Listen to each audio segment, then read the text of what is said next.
market swings, conflicting economic data. Let's take it to call. Kaltbaum Capital Management President Gary Kaltbaum and Belpointe Chief Strategist David Nelson. Gentlemen, the White House Council of Economic Advisors, Kevin Hassett, spoke to Fox Business about the markets. Take a look. We've got a heck of a lot of momentum going into next year, and small business momentum is something you don't see in markets, right, because a lot of those firms aren't publicly traded. So anyway, so there are a lot of reasons to be optimistic about the upside next year, too, and I think that those risks are better balanced now that the market's moved back towards where it has now. David, what do you think? Look, he's trying to paint a rosy picture, and to a large extent, he's correct. Look, markets have kind of disconnected from the U.S. economy, but unfortunately, we don't live in a vacuum. Markets have created overseas, economies overseas are struggling, and ultimately they are our customers, and that eventually, translates to the top and bottom line here in the United States, especially for large cap U.S. multinationals. But I think for me, the elephant in the room is still the Federal Reserve. It started with them. It started when we started to roll off the balance sheet back in October. The pressure built up all year. And what you saw last week was a policy mistake. And we know it's a policy mistake because they admitted it. Within 24 hours, they sent out New York Fed President Williams out on the networks to kind of walk back the harsh rhetoric. So we still have a long way to go. It was a great 2 days. Let's hope we can add a little bit more before the year end.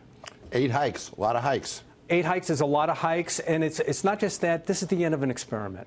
We're rolling off a $4.5 trillion balance sheet, and I think we all understand that the path for normalization is higher, and we have to keep doing that. But I think what the Federal Reserve underestimated is how long it's going to take. Right now, they want to offset this balance sheet in the next 6 years. I think it's going to take a lot longer. And what do you think? You talking to me? Okay. Look, I think the Fed has been easy for too long. I think there's been too much blame on them. They're still at 2.25%.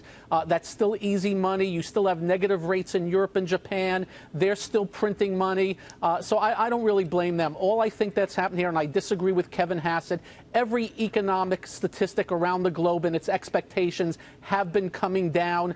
We do not have the momentum to the upside. Momentum's more to the downside, and that's what I think you've been seeing in the markets. And for this rally we had, just remember, the Dow dropped 4,268 points in 14 days. So you're going to get a pretty good rally out of that, especially into the end of the year. I'm really worried about what comes in January. I got to take the other side of that for just a second. I think a lot of this comes from the fact that the Fed operates from an almost Obama-era mindset, that the best that the United States can do is 1.9 or 2%. Anything beyond that, they got to squash it. They saw a hot GDP number this year, hot employment numbers earlier in the year, and I think they went into autopilot, and that's what the markets didn't like. And I grant the fact that we've had easy money for too long. The biggest mistake they made was not starting sooner, but the path is going to have to take a lot longer. Would you have liked to have seen a hike happen after the first of the year, David? Another one? No. No. Would you like to have seen this past hike take place after the first? No. I don't think we're going to see any hikes before 2020.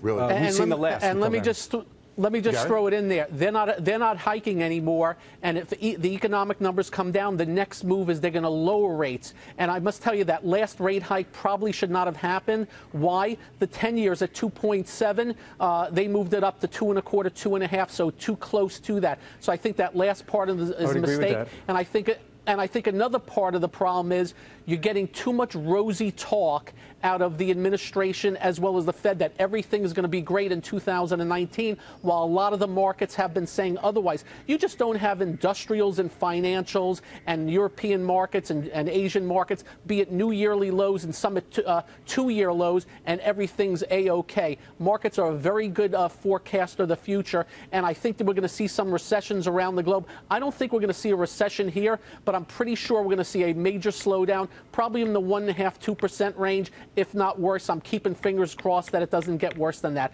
But debt and deficits and leverage, that's still out there overhanging things. You agree? To a certain extent, yeah, he's correct. I mean, I think for me the problem is really overseas, and it has been for some time. China's obviously in dire straits right now, especially with the trade situation. But I think, the media is almost complicit here. Almost everything you pick up is almost an Armageddon scenario. There was a really good news story the other day coming out from Bloomberg that talked about, China having rolled back, 700 tariffs, 700 that they rolled back on 700 items. Wasn't even mentioned. I didn't see it anywhere in the press at all. And now you've got a government right now that seems half of it is dedicated to making sure absolutely nothing economically good happens over the next 2 years. It's all about the election, and that's unfortunate because it means there's not going to be any legislation, just a lot of litigation. How do you feel about 3% next year? 3% for what? Growth? For Fed run? Yeah. I don't think we can handle it. I think it's going to be a lot lower than that. And Gary's right. The next move might be down. I'm hoping that's not the case. I hope we can maintain this at this point. Look, there's still a lot of things I can point to that are very, very good in this economy. I'm finding no trouble finding companies at reasonable valuations generating a lot of free cash flow. Tons of it. Even some tech companies are generating as much as 10% free cash flow. That's something we didn't see in the last bubble. So there's a lot of things that we can do out there. Let me just repeat one very important thing. The last year, we have $1.3 trillion of a deficit.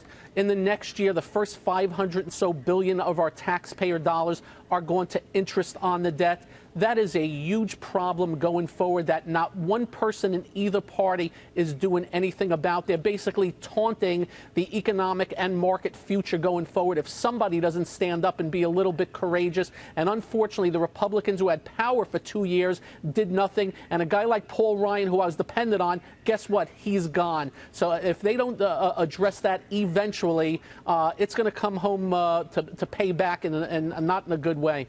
What's interesting? I find us talking about market conditions here, but yet when I go out in the street, people's income is higher. The average American's income is higher. Unemployment is good. The retail sector is good.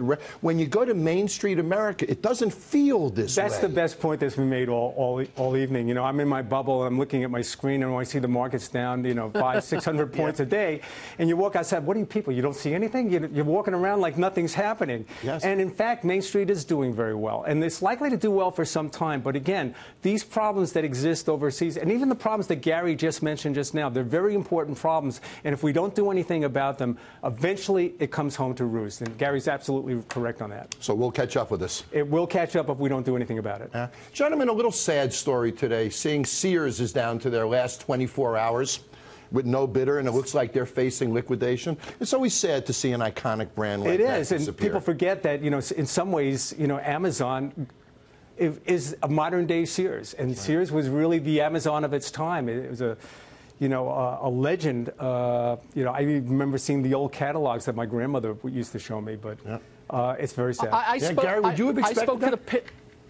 I spoke to the past CEO of Walmart yesterday, and very simply, if you don't do anything about your future, it's going to come back to haunt you. And Sears did absolutely nothing to improve themselves over the years. Eddie Lampert, who's been running Sears Kmart, has run it into the ground, and that is a damn shame because it affects the real estate business. It affects all those employees that have lost jobs throughout the years. And guess what? It benefits the ones that are still in business. A lot of anchors and a lot of malls are going to be impacted by this. There will be, yeah.